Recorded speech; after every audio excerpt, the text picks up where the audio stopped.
আমরা কারা আমরা কারা এই পৃথিবীর ভিতরে কি কি আছে তাই ঘুরে দেখতে পারা চলেন আজকে তাই দেখবো আমরা। What's up guys, this is Mir Rashed and welcome to blog number 5।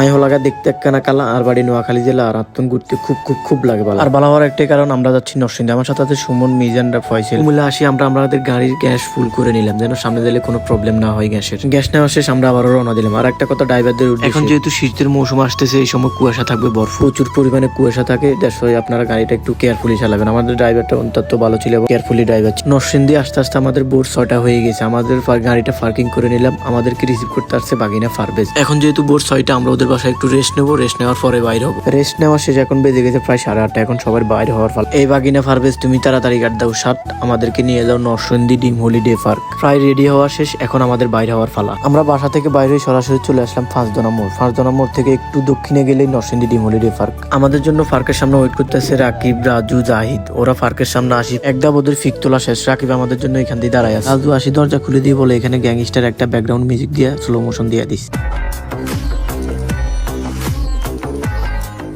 Background music দেওয়া শেষ, এবার সবাই সবার সাথে হাক করে নিতেছে। আসলে বহুদিন পর দেখা তো, বন্ধু বান্ধব যদি সবাই একসাথে হয় তাহলে অনেক ভালো লাগে, অনেক মজা লাগে। অনায় কিরম আইসি ক্যামেরাম্যান, আলোকে কোলাকুলি করবার মতো মানুষ নেই। অনায় কিরম আয় বাগেলাও কোলাকুলি করে লইছি। এখানে আসি বসার কারণ হচ্ছে বাগিনা রিফন এবং বন্ধু কামাল আসবে ওদের জন্য।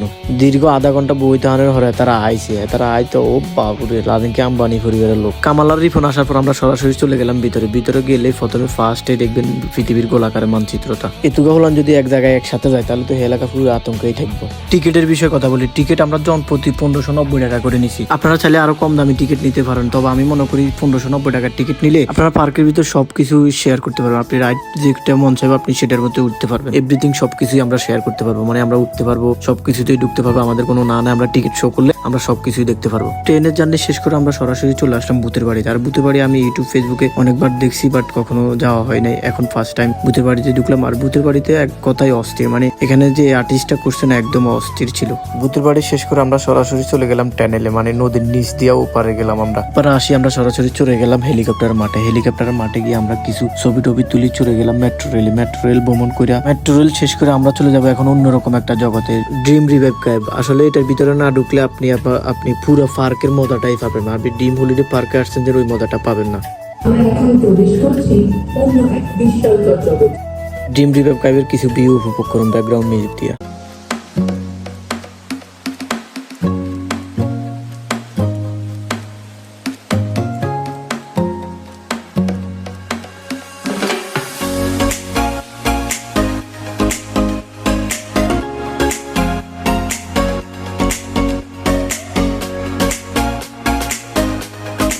আসলে রিভাইভ ক্যাবের ভিতরে আপনারা প্রবেশ করার জন্য যে নৌকাটা দেবে ওই নৌকাতে কোনো চালক নেই, ওটা পানির উপরে বেশি চলে আসবে এই পারে। আসলে ভিতরে যে পরিমাণ রোদ পড়ছে তার কারণে ওরা আইসক্রিম খাইছে, আমি আইসক্রিম খাইছি। খাওয়ার শেষে আমরা যাবো এখন আরেক জায়গায় যেখানেও কোনো চালক নেই, আমরা নিজেরাই চালক।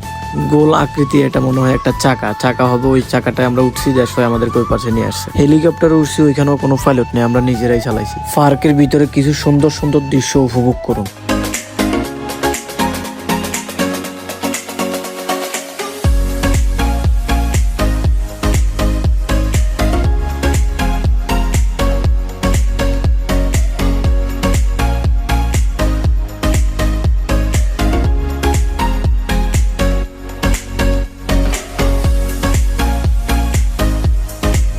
ঘুরতে প্রায় 2টা বেজে গেছে, আমাদের লাঞ্চের সময় হয়ে গেছে। আর 1590 টাকায় আমরা যে টিকিটটা কিনছিলাম ওই টিকিটটা আমাদের লাঞ্চও দিবে।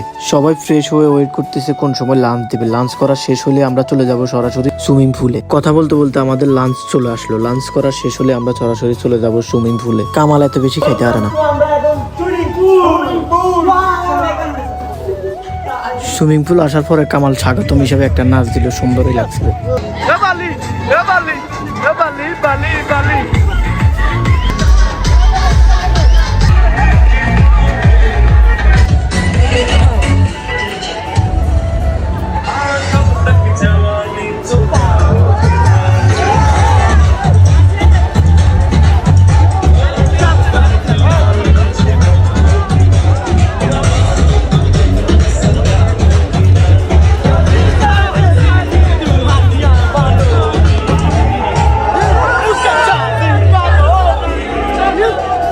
সুইমিং পুলে থাকতে থাকতে 4টা বাজে গেছে আর আমাদের এখনো অনেকগুলো রাইড শেয়ার বাকি আছে। সরাসরি উঠে গেলাম আমরা রাইড শেয়ার করার জন্য। আসলে এই রাইডটার নাম কি সেটা আমার জানা নেই, যদি কেউ জেনে থাকেন তাহলে অবশ্যই কমেন্ট বক্সে জানা দিবেন। দেখতে দেখতে আমাদের ব্লগটা এখানে শেষ করতে হবে, আর কারণ ব্লগটা অনেক বড় হয়ে গেছে তো দ্যাটস ওয়াই এখানে শেষ করবো। আর আমাদের ব্লগটা যদি অবশ্যই আপনাদের কাছে ভালো লেগে থাকে তাহলে অবশ্যই লাইক কমেন্ট শেয়ার করে দিবেন, এবং নেক্সট কোন জেলায় বা কোন বিষয় নিয়ে ব্লগ করা যায় ওই বিষয়টা কমেন্ট বক্সে জানা দিবেন। তো সবাইকে ধন্যবাদ, আল্লাহ হাফেজ, নেক্সট কোনো ভিডিওতে দেখা হবে।